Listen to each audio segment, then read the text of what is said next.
코로나 바이러스 사태 때문에 세계 경제가 굉장히 이렇게 내리막길로 치닫고 있다가요.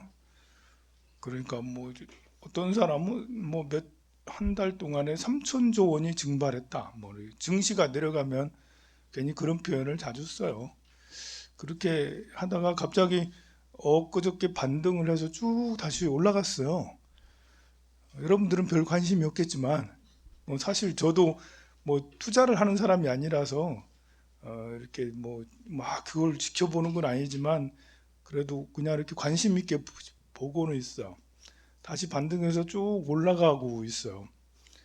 왜 올라가냐면 그래도 그런 건 알아야 될 거 아니에요, 여러분들이. 왜 올라가고 있는지.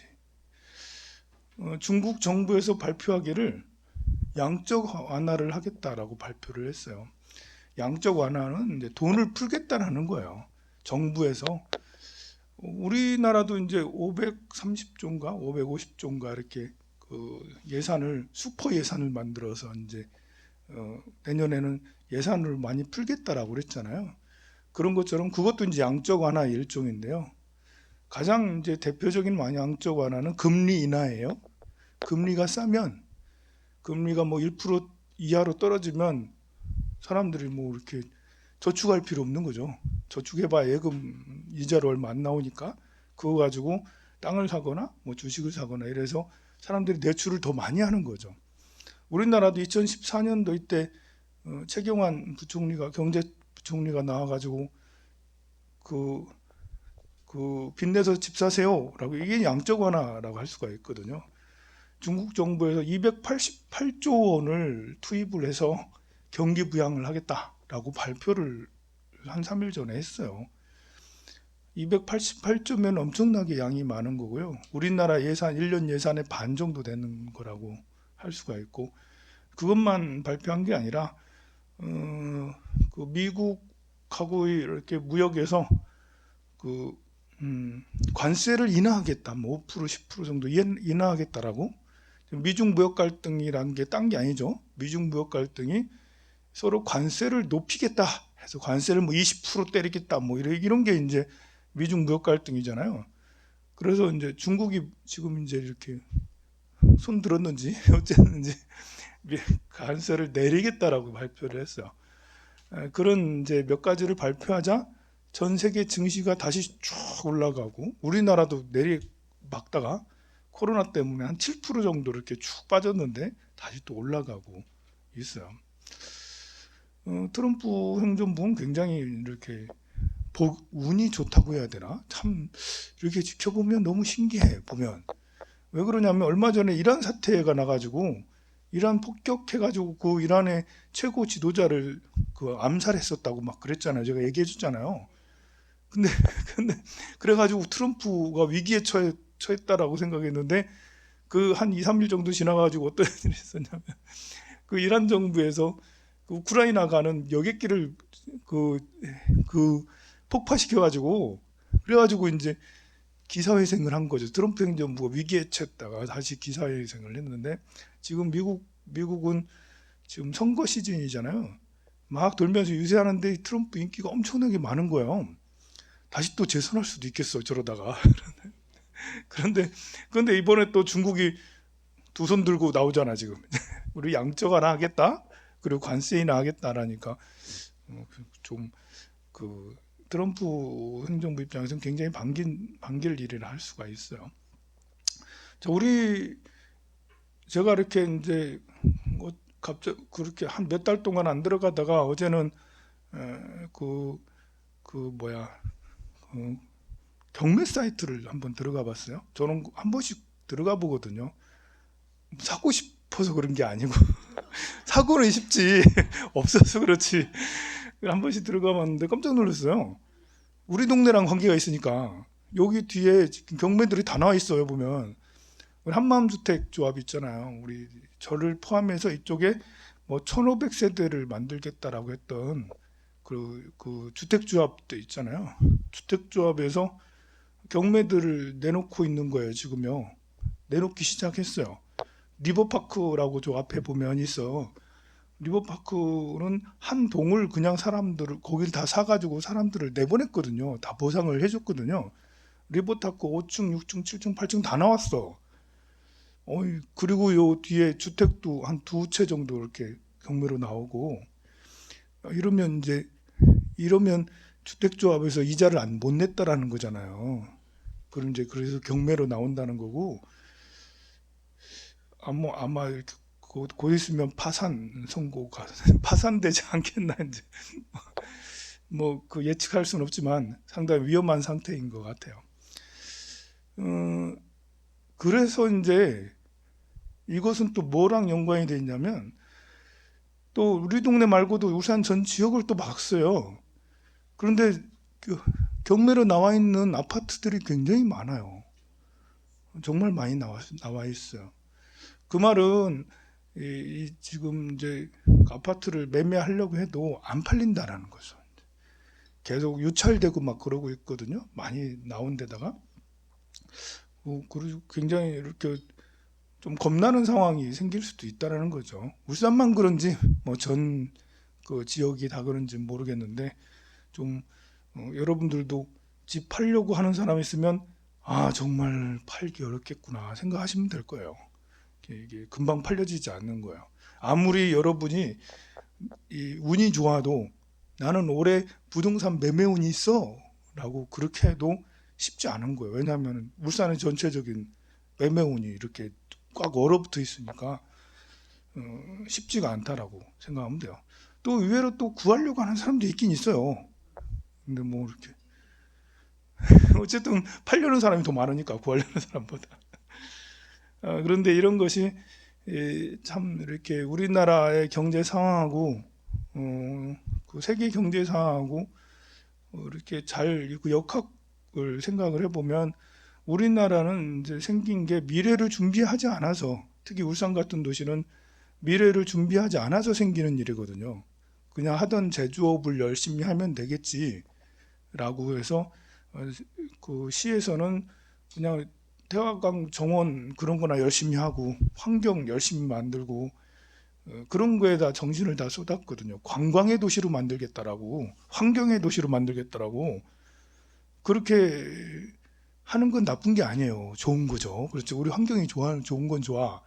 근데 미래를 준비해야 되는데 미래란 게 딴 게 아니죠. 뭐 4차 산업혁명이라 할 수 있는데 그런 쪽으로는 이렇게 전문가가 별로 없어요. 울산 쪽으로는. 안 그러면 인재 영업이라 하든지 어제는 또 그런 생각도 해봤어. 내가 별의별 생각을 다 해. 정부에서 이렇게 사람들이 온 청년들이 모두 다 공무원 시험 준비를 하는데 다 공무원 시험 준비만 하잖아요. 그렇다면 이 공무원을 이렇게 그 인공지능 분야의 공무원과 또 바이오 산업의 공무원, 의료 산업의 공무원들을 뽑아. 기업이 안 하니까 정부가 그쪽 분야의 공무원들을 한 몇만 명 뽑아가지고 우리 정부 차원에서 인공지능 분야, 또 바이오 분야, 의학 분야, 뭐 이런 분야를 정부가 추진하면 안 될까? 그러다가 나중에 민간으로 매각하면 되는 거니까 제가 혼자 별 생각을 다. 여러분들이 이제 이렇게 미국은 계속 증시가 올라가고 2008년 이후로 2010년 이후로 계속 증시가 올라가서 그야말로 이렇게 쫙 고점을 찍고 있거든요. 더 이상 올라갈 때가 있나 싶을 정도로. 그러니까 이 애플의 시가총액이 1,300조 원, 1,400조 원이 돌파됐어요. 1,400조 원이라는 거는 우리나라 모든 주식을 다 더해도 1,400조 원이거든요. 다 더하면 우리나라에 모든 상장된 모든 주식을 다 더하면 1,400조 원 정도 되는데 그걸 애플 기업 하나가 넘어섰거든요. 그리고 아마존도 1,000조 원이 넘고 또 구글도 1,000조 원이 얼마 전에 넘었고 그리고 마이크로소프트도 역시 1,300조 원 쭉 이게 올라갔거든요. 시가총액이 계속 이 5년 전하고 지금하고 차이가 한 2배 가까이 차이가 쭉 나는 거예요. 아마존은 더 많이 나고 보면. 그러면 이제 여러분들이 한 10년 전에 아마존 주식을 사놨으면 지금은 몇 배라도 됐을 거예요. 물론 삼성 주식도 마찬가지죠. 삼전 주식도 10년 전에 사놨으면 지금 몇 배가 쭉 됐겠죠, 그죠? 어, 그런데 그 미국은 다른 세계랑 다르게, 다른 나라랑 다르게 왜 자꾸 저렇게 쭉 올라갈까? 우리가 또 그걸 알아야 되죠. 그럼 이제 이상하게 쭉 올라간 건 버블이라 할 수가 있거든요. 버블이라게 해가지고 2008년 리먼 사태 때 버블이 퍽 터져서 팍 주저앉았고, 또 2000년 전후해 가지고 IT 버블 쭉 올라가다가 폭 늘어진 거. 물론 일본도 이제 버블이라 할 수 있죠. 플라자 협의를 통해서 일본이 30년째 지금 저성장이잖아요. 버블 한번 푹 터져서 이제 내려 주저앉아 가지고. 그럼 지금 버블 사태가 날 건가? 지금 엄청나게 많이 쫙 올라갔으니까 이제 저는 안 날 수도 있다라고 생각을 해요. 왜 그러냐면 전 세계가 지금 옛날 같으면 골고루 성장을 했어요. 그래서 미국에 있는 여러 기업들에서 중국의 공장을 많이 만들고요. 또 인도나 베트남의 공장을 많이 만들었어요. 한국이나 뭐 이렇게 그 일본의 공장을 많이 만들었어요. 일본에 있는 미국에 있는 기업들이. 왜냐하면 인건비가 더 싸고 법인세가 싸니까, 법인세가 싸고 인건비가 싼 나라로 공장을 많이 만들었어요. 근데 계속 그럴 것인가? 그렇지 않을 수 있다라는 거예요. 앞으로는 미국으로 다시 돌아갈 수 있어요. 공장들이. 옛날에는 신발을 만들면 신발 원자재, 뭐 인도네시아 원자재가 있어요. 고무의 원산지니까. 그럼 중국에 공장이 있어.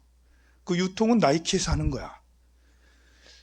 그렇게 할 수밖에 없었던 것은 인건비나 법인세 이런 것 때문에 그런 거거든요. 근데 지금 몇 년 전부터는 스마트 공장이 출현하기 시작했죠. 사람이 필요가 없어요. 예, 기계로 만들어요. 기계로 만들고 그 품질 관리도 기계가 다 해. 지금 뭐 이렇게 공장에 사람이 엄청나게 몇만 평 되는 공장이라 하더라도 사람이 2명, 3명만 있어도 돼. 그럼 인건비라는 게 들어갈 일이 없잖아요. 그래서 어떤 현상이 나타나냐면 미국에서 나갔던 기업이 다시 돌아오는 회귀하는 현상이 나타나죠. 우리나라도 그럴 수 있죠. 우리나라는 좀 어려울 수 있겠네요. 우리나라는 좀 어쨌든 미국은 그럴 수가 있겠죠. 그렇게 해서 다시 이렇게 그 본국으로 돌아가는 집중화가 있고요. 그것만 있는 게 아니고요. 지금 이제 세계 10대 기업의 거의 대부분 7, 8개의 기업들은 모두 다 네트워크를 기반으로 한 서비스 기업이거든요. 구글도 그렇죠. OS를 통해서 된 거고, 뭐 유튜브를 통해서 된 거고, 페이스북도 그렇죠. 그리고 애플도 뭐 핸드폰만 만드는 건 아니거든요. 다른 OS 산업을 통해서 서비스 산업 때문에 애플도 그렇게 주가가 난 거고요. 마이크로소프트도 윈도우 팔아가지고 그래 된 게 아니거든요. 예, 그리고 아마존도 역시 마찬가지로 전부 다 서비스 산업이거든요. 근데 이 산업이 미국 전역뿐만 아니라 전 세계를 잠식했어요. 전 세계를 대상으로 해서 그 페이스북도 우리나라는 이제 카톡을 많이 쓰지만 페이스북은 전 세계를 대상으로 그 인스타랑 함께 페이스북하고 인스타는 같은 회사 거예요. 모두 다 페이스북 거거든요. 그러니까 전 세계 사람들이 다 페이스북하고 인스타를 써. 전 세계 사람들이 다 구글을 써. 그 마이크로소프트를 전 세계 사람들이, 애플을 전 세계 사람들이 쓴다는 거예요. 그러니까 이 독점화가 되는 거죠. 과거의 독점이라는 것은 터무니없이 비싸게 독점한 거예요. 누가 하나 독점을 해. 뭐 배를 독점을 해. 배추를 독점을 해. 이러면 황산 스님 혼자 공급할 수 있으니까 가격을 내 혼자 조절할 수 있잖아요.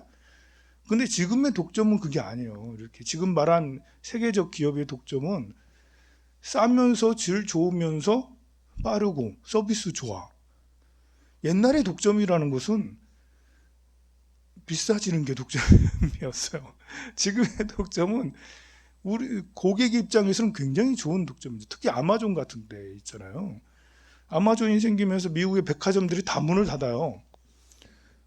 싸게 하니까. 싸고 편리하게 하니까. 우리가 원하는 걸 해주니까. 옛날에 독점이라는 그게 아니잖아요. 록펠러가 석유를 독점을 했어. 그래가지고 석유 가격을 자기 마음대로 했잖아요. 근데 지금은 그게 아니라 지금의 독점은 우리가 원하는 독점이에요. 그러니까 이 기업들이 계속 성장을 한 거예요. 뭐 하늘 높다 할 하늘이 무섭지 않을 정도로 계속 올라갔는데 역시 떨어질 것 같지도 않아. 왜냐하면 독점하고 있으니까. 근데 우리나라는 어떻게 되냐? 우리나라는 그런 게 없어요. 미국은 실업률이 역대 최저라 하거든요. 어떻게 그럴 수 있지? 현대 사회에? 어떻게 현대 사회에 실업률이 역대 최저가 될 수 있지? 왜냐하면 우리가 무서워하는 기계가 계속 나오고 있잖아요. 기계를 스마트 공장에서 기계로 다 대처하고 있잖아. 그러면 저절로 사람들이 퇴직을 할 수밖에 없고 일자리가 사라질 수밖에 없는데 우리가 지금 처한 현실이잖아요. 대한민국은 일자리가 점점 줄어들고 있잖아요. 그래서 여러분들이 고민이 그거잖아. 내가 60인데 난 아직 일할 수 있는데 어디 가서 일하지? 이럴 때가 잘 없어요.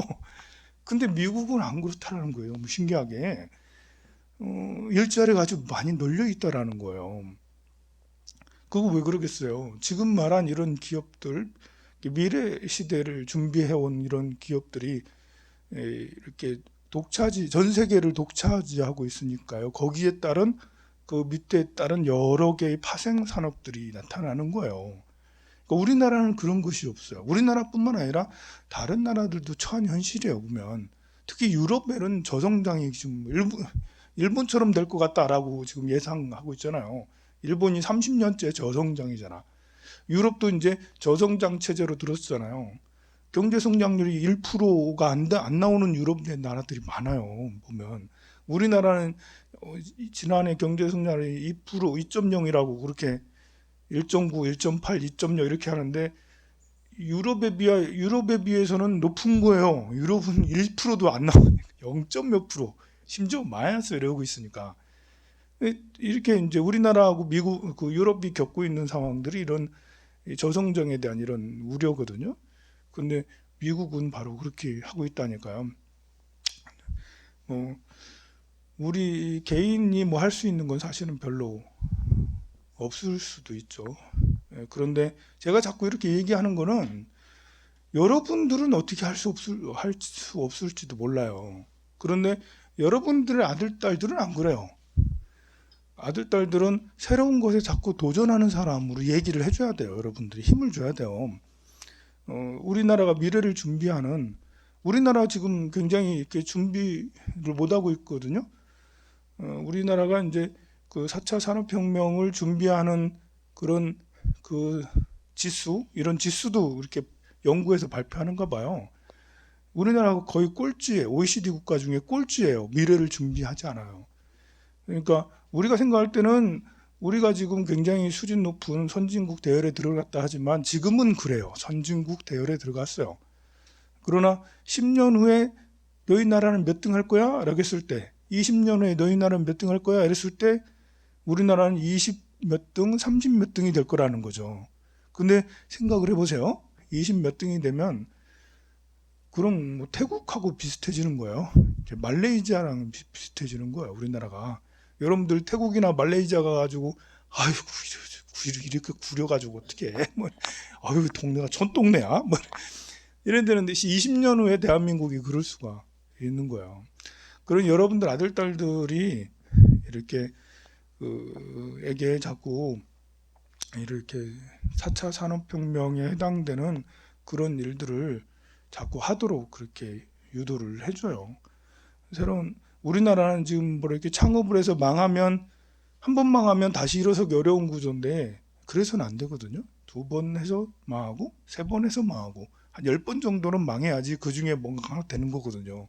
그러면 이제 되는데 어쨌든 뭐 이렇게 우리가 코로나 바이러스 때문에 전국이 다 이렇게 얼어붙어 있는데요.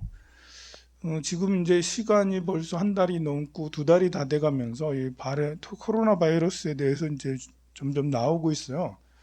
코로나 바이러스에 감염이 되면 굉장히 아플 것 같죠.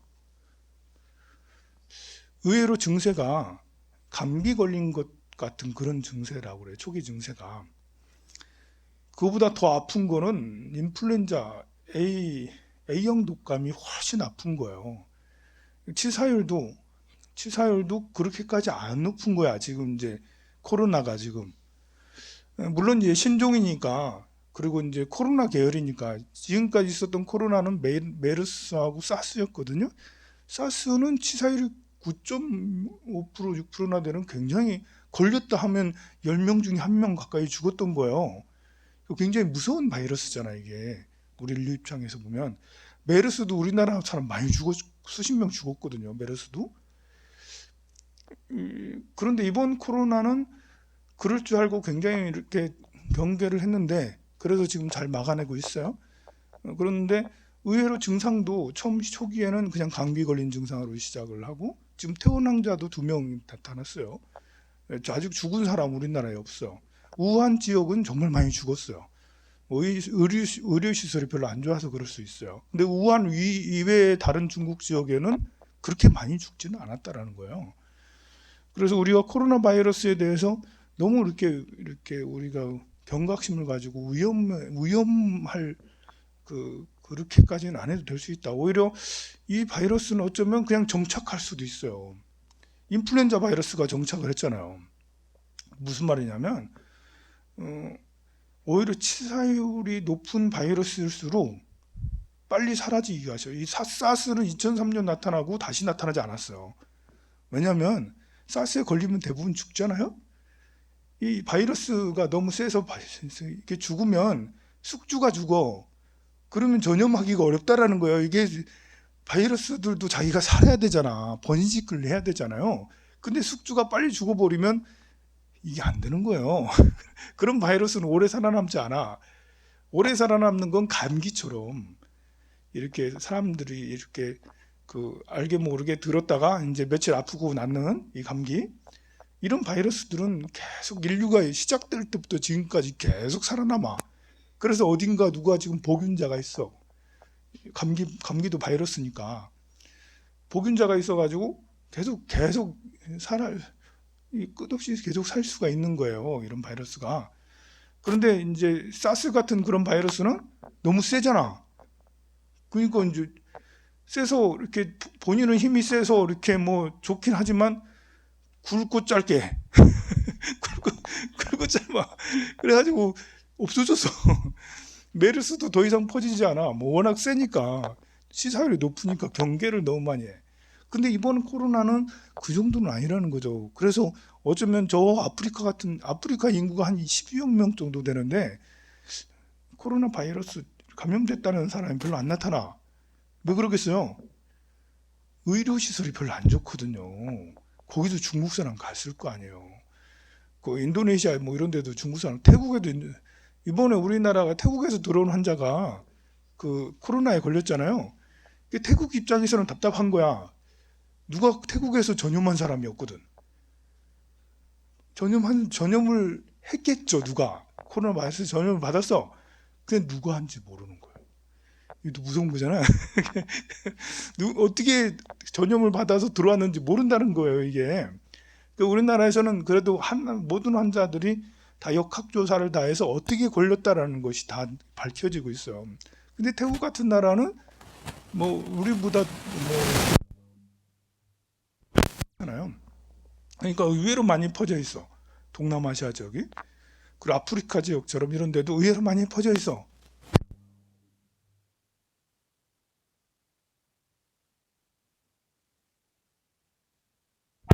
말고 그렇다면 전염이 돼 있다가 어느 순간에 또 다시 이제 대한민국으로 다시 또 들어와. 이게 인플루엔자들이 그런 거잖아요. 인플루엔자들이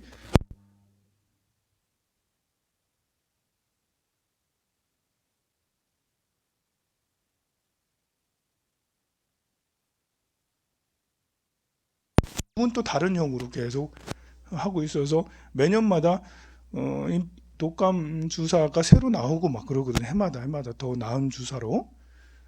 그런 것처럼 코로나 바이러스도 그런 식으로 정착이 될 수도 있다라는 거죠. 제가 엉뚱한 얘기를 많이 했네요. 다른 얘기를 하려고 했는데 어쨌든 여러분들도 그, 그 제가 말씀드린 거 이해가 가죠? 네. 오늘은 대보름 날이에요. 제가 열심히 그 나무를 뽑다가 올라왔거든요. 그 나물 맛있게 맛없어도 이렇게 좀 짜더라고 오늘 해보니까 참 미안합니다. 짜게 만들어가지고 그래도 맛없어도 맛있게 드셔주신다면 제가 부처님이 엄청 행복해 하시지 않겠나? 많이 드세요. 성불하세요.